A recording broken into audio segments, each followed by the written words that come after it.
Silly rabbit. Tricks are for kids.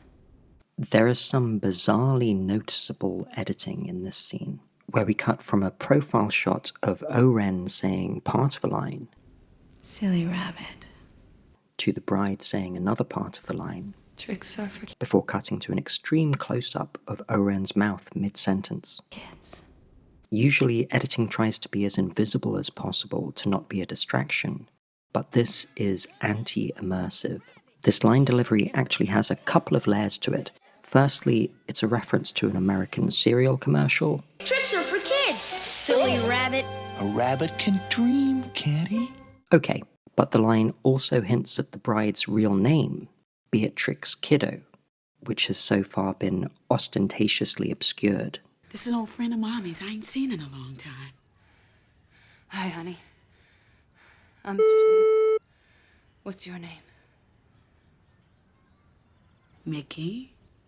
Just asked you a question.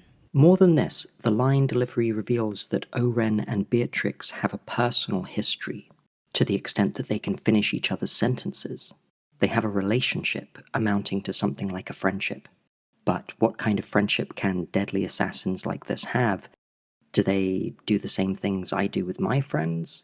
I don't think so somehow. The editing shows this friendship. Now imagine if, instead of using this particular editing trick, they just used split screen to show that they can finish each other's sentences.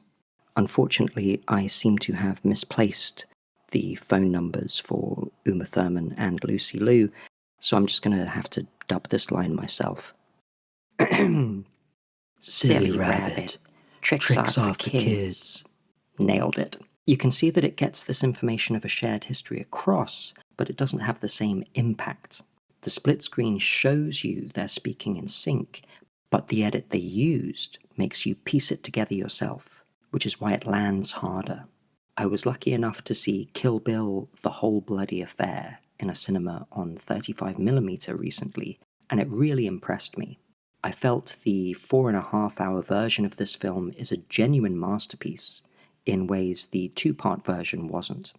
But while watching the complete version, another layer to this editing clicked for me. The jarring nature of this weird editing resets the audience's attention. You see, the bride is in the process of exacting her revenge on O-Ren Ishii, and she has just had a particularly difficult battle against Gogo, the deadly schoolgirl, which the bride narrowly survived. The end of this battle leaves the audience feeling relieved and kind of relaxed.